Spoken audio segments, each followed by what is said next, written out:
laptop sebelum hasilnya dikirim ke browser pengguna. Pengguna hanya menerima hasil akhirnya adalah bentuk HTML, sehingga kode aslinya tetap tersembunyi.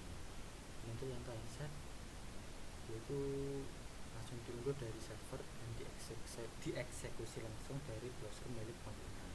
Karena berjalan di perangkat lokal, kodenya bersifat terbuka dan bisa dilihat oleh siapa saja melalui fitur inspect elemen atau view back source. Dan ini ada gambaran umumnya, scriptnya dan dibedakan berdasarkan methode eksekusinya. Contohnya di aspek dieksekusi dalam server script yaitu di server web, kalau di client side itu di browser pengguna. Dan bahasa utamanya kalau server side itu PHP, Python, Ruby, Node.js. Kalau client side yaitu JavaScript dan TypeScript. Untuk akses database-nya server side langsung, kalau client side tidak, harus melalui API. Untuk kode terlihat user itu server side tidak atau tersembunyi. Kalau client side itu terbuka, itu bisa dilihat di GetTools. Dan kecepatan responnya kalau server side tergantung server, kalau client side itu sangat cepat.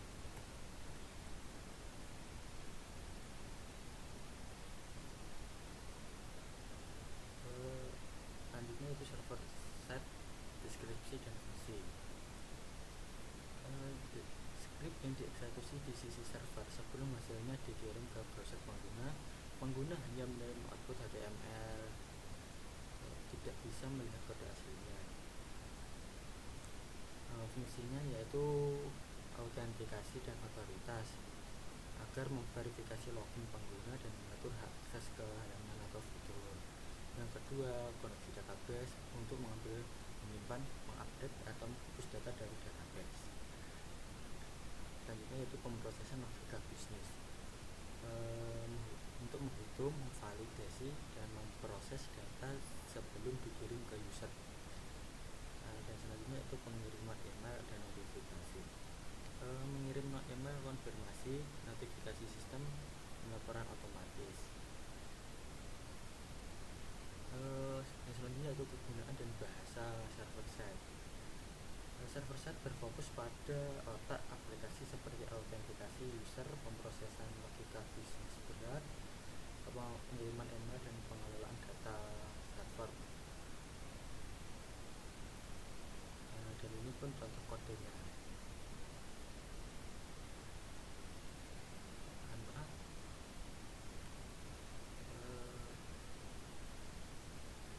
Selanjutnya yaitu client sheet deskripsinya dan fungsinya. Kalau client sheet itu diunduh dari server lalu dieksekusi langsung di browser pengguna. Karena berjalan di perangkat lokal, kodenya bersifat terbuka dan bisa dilihat oleh siapa saja melalui fitur inspect elemen ataupun view back source. Kegunaannya yaitu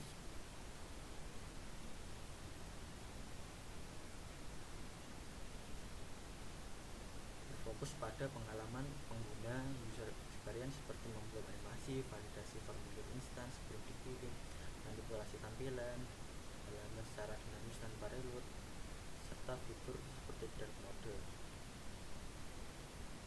Dan ini contoh kodenya yang ada di JavaScript. Perbandingannya itu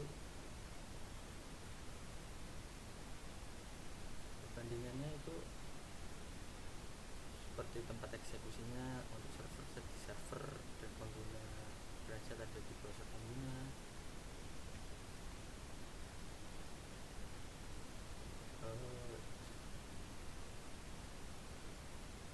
Dan bahasa utamanya untuk server set itu PHP, Python, Node.js, Java. Untuk client side JavaScript, TypeScript. Untuk akses database-nya untuk server langsung dan aman. Kalau client side tidak langsung. Untuk keamanan kodenya tersembunyi dari user. Client side-nya kode bisa dilihat user. Untuk kecepatan respon, server set tergantung server dan jaringan. Untuk client side sangat cepat kalau di browser. Dan servernya tinggi dan client side rendah. Contoh untuk server login, checkout, DB. Untuk client animasi, validasi, dan mode. Selanjutnya itu dua sisi sebuah aplikasi. Server side itu berjalan di server, aman dan tersembunyi, akses database langsung, PHP, Python, Node.js. Untuk client side script berjalan di browser, kode bisa dilihat user, interaktivitas dan animasi, dan bahasa pemrograman ya JavaScript, Vue. Mungkin cukup sekian dari saya. Mohon maaf jika adalah salah kata, salah perbuatan, mohon maaf. Cukup sekian. Wassalamualaikum warahmatullahi wabarakatuh.